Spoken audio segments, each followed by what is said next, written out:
Los primeros discípulos de Jesús. Primera parte. Estudio del Evangelio del Apóstol Juan.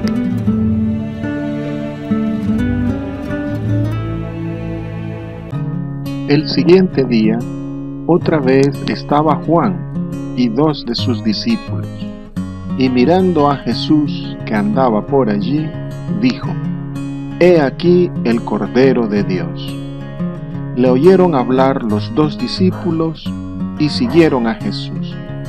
Y volviéndose Jesús y viendo que le seguían, les dijo: «¿Qué buscáis?». Ellos le dijeron: «Rabí», que traducido es maestro, «¿dónde moras?». Les dijo: «Venid y ved». Fueron y vieron dónde moraba y se quedaron con él aquel día, porque era como la hora 10. Juan 1, del 35 al 39.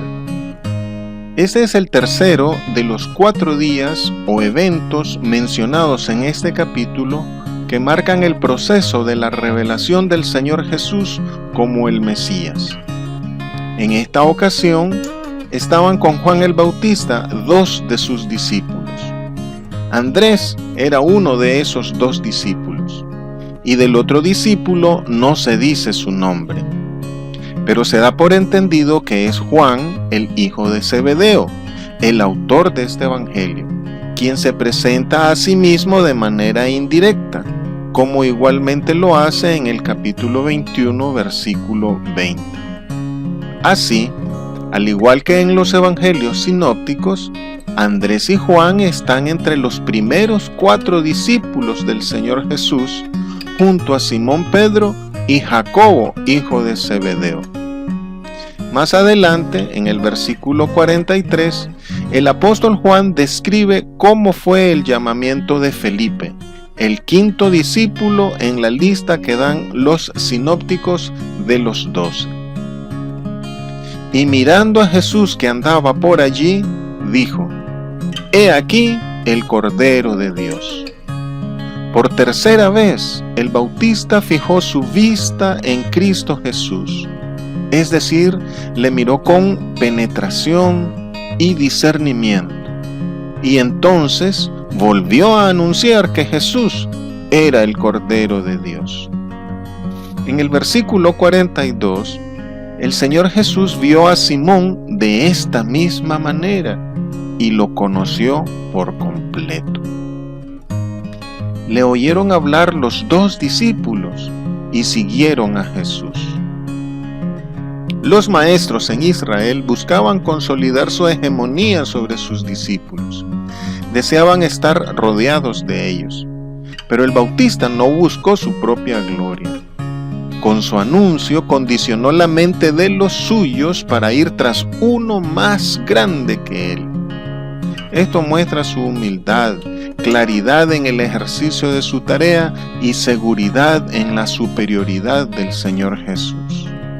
Así pues, cuando Andrés y Juan oyeron a Juan el Bautista decir que el Señor Jesús era el Mesías, fueron tras él. Lo mismo sucedió en una ocasión que el apóstol Pablo predicaba. Una mujer llamada Lidia, vendedora de púrpura de la ciudad de Tiatira, que adoraba a Dios, estaba oyendo, y el Señor abrió el corazón de ella para que estuviese atenta a lo que Pablo decía. El oír de Andrés y Juan fue un oír de obediencia, fue un oír de conocimiento, fue un oír que les movía hacia Jesús. Por ese atento oír les vino la fe en el Señor Jesús y siguieron a Jesús. El tiempo que le siguieron y la distancia que recorrieron alertaron a Jesús. Y volviéndose Jesús y viendo que le seguían, les dijo: «¿Qué buscáis?». En la época del Señor Jesús, se consideraba que caminar tras un maestro de la ley, es decir, seguirle, daba la posibilidad de llegar a ser su discípulo. Y esta era la intención de Juan y Andrés al caminar detrás de Jesús. Tras un trecho de recorrido en silencio y de su mirada fija sobre él, Jesús se dirigió a los 2 discípulos que le seguían por creer al testimonio de Juan y que iban tras él con la firme convicción de ser sus discípulos desde ese mismo momento. Pero con el Señor Jesús todo es diferente. No es su discípulo quien le sigue, es su discípulo solamente quien él llama, es su discípulo solamente aquel a quien él le diga, sígueme. Le dijo el Señor a sus discípulos: no me elegisteis vosotros a mí, sino que yo os elegí a vosotros, y os he puesto para que vayáis y llevéis fruto, y vuestro fruto permanezca, para que todo lo que pidiereis al Padre en mi nombre, Él os lo dé.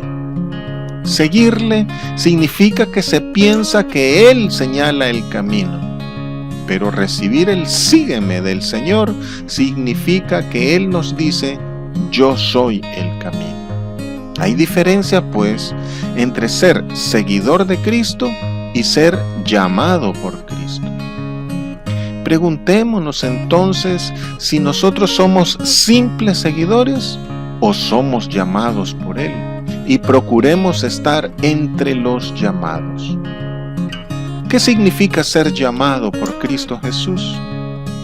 Ser llamado implica nuestra sumisión voluntaria a sus dictados y reconocer que Él es digno de ser escuchado y obedecido.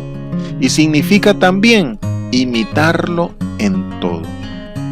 Dice el Señor: si alguno me sirve, sígame, y donde yo estuviere, allí también estará mi servidor. Si alguno me sirviere, mi Padre le honrará. Ser llamado por Jesús conlleva el reconocimiento de Él como nuestro Señor y como Señor de la Iglesia, contra la cual ni las puertas del infierno prevalecen.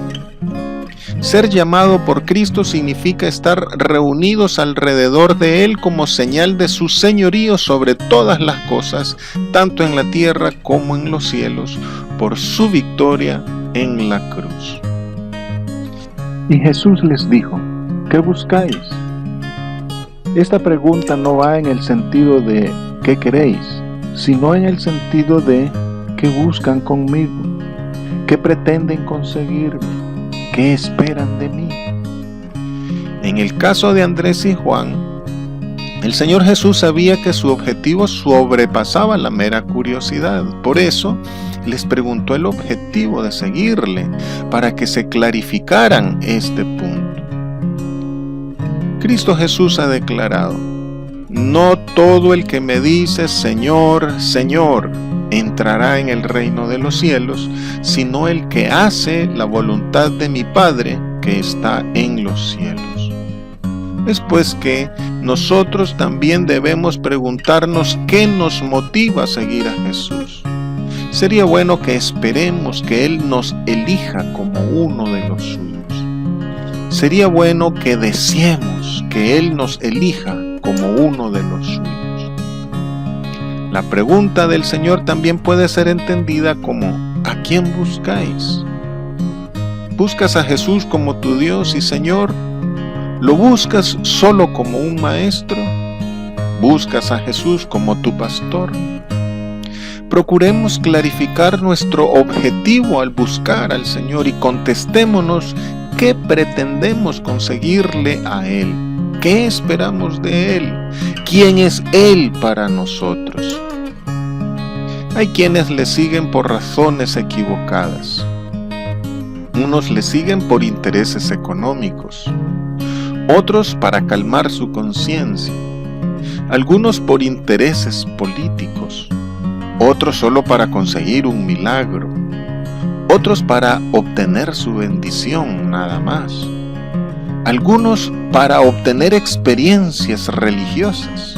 Incluso hay quienes lo siguen para matarlo, como las sectas ocultistas, brujos, hechiceros, satanistas. A la pregunta del Señor, Andrés y Juan le dijeron: Rabí, que traducido es maestro, ¿dónde moras? Al denominarle Rabí o maestro, Andrés y Juan demostraron que reconocían a Jesús como su guía, pero que no le conocían realmente. Los evangelios de Marcos y Lucas no le dicen maestro al Señor Jesús para nada. Es más, el evangelio de Mateo dice que el Señor Jesús prohibió que se usara el título de maestro. Y también indica que el único que le decía rabí al Señor Jesús fue Judas Iscariote. Este rechazo a decirle maestro al Señor Jesús es para diferenciarlo de los maestros de la ley y para evitar relacionarlo con ellos. Y en el Evangelio del apóstol Juan, solo en la primera parte los discípulos le dicen rabí al Señor, pero en la segunda parte del Evangelio ya los discípulos solo le dicen Señor. Quiere decir que cuando los discípulos mejoraron su comprensión acerca de la naturaleza de la persona de Jesús, entonces le reconocieron como Señor. En nuestro tiempo, vemos que solo las sectas ocultistas y otras religiones le dicen maestro a Jesús. Pero solamente los cristianos verdaderos le declaramos a Él como Señor de todo y Señor nuestro. Y Andrés y Juan le preguntaron: ¿dónde moras? Ellos no contestaron directamente la pregunta ¿qué buscáis?, que les hizo el Señor. Pero al preguntarle por su casa, le manifestaron que lo que buscaban era satisfacer un conocimiento sustancial sobre Él. Y lo que deseaban saber de Él no era para platicarlo en la calle, ni a la ligera, ni de manera superficial. Ellos necesitaban saber dónde vivía para poder encontrarle siempre, para estar siempre en contacto con Él y para saber más de Él. Y en cuanto a nosotros hoy, nuestra relación con Jesús debe incluir convivencia, intimidad y un compañerismo tal que compartamos con Él hasta la vivienda. Por tanto, ser discípulo de Jesús, ser llamados por Él, implica el deseo de vivir con Él, de vivir como Él, de andar con Él, de adoptar sus objetivos y colaborar con Él. Ser discípulo del Señor de Jesús es más que aprender su doctrina. Es aprender una filosofía de vida. Y no hay mejor pauta de aprendizaje que el ejemplo de la misma vida de Jesús. El deseo de Andrés y Juan por vivir con Jesús significa su rompimiento, ya simbolizado en su bautismo en agua, con el viciado judaísmo de aquel entonces. Y el comienzo de una vida nueva. Dice la Biblia: porque somos sepultados juntamente con Él para muerte por el bautismo, a fin de que como Cristo resucitó de los muertos por la gloria del Padre, así también nosotros andemos en vida nueva. Puesto que Cristo ha padecido por nosotros en la carne, vosotros también armaos del mismo pensamiento. Pues quien ha padecido en la carne terminó con el pecado, para no vivir el tiempo que resta en la carne conforme a las concupiscencias de los hombres, sino conforme a la voluntad de Dios. Y Jesús les dijo: venid y ved. El llamado de Cristo es un desafío de fe. Ir hacia Él es un acto de fe y de consecuente salvación. Él no esconde nada. Él da prueba de todo lo que Él es y de lo que dice. Él satisface nuestra necesidad de comprobación. Nosotros debemos ver a Jesús con discernimiento. Solo así seremos movidos por la fe en Él y entonces tendremos vida eterna. Es importantísimo acercarnos a Jesús. Verlo es conocerlo. Y más que estar con Él, el Señor nos invita a permanecer en Él. Jesús no le podemos conocer por referencia, solo por experiencia. Por esto el Señor nos invita a la convivencia con Él para que contemplemos su gloria. Y Andrés y Juan se quedaron con Él. Andrés y Juan permanecieron en Él. El Señor Jesús quiere que su relación con nosotros sea tan íntima como la de Él con el Padre. Y desea que también nos relacionemos con el Padre para que Él sea nuestro Dios y nosotros su pueblo. Y el que persevera en la comunión con el Padre y el Hijo, así como en su palabra, permanece para siempre, Él y sus frutos. Entonces Andrés y Juan fueron y vieron dónde moraba y se quedaron con él aquel día, porque era como la hora 10. La hora 10 en aquel tiempo corresponde a las 4 de la tarde de hoy, lo cual equivalía a estar cerca del comienzo del nuevo día, porque entre los judíos cada día iniciaba a las 6 de la tarde.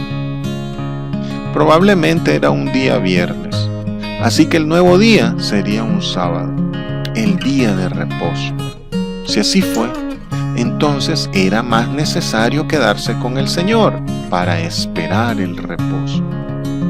Así pues, aquel día, a las 4 de la tarde, nació la iglesia, con Andrés y Juan como los 2 primeros discípulos que se quedaron con Jesús.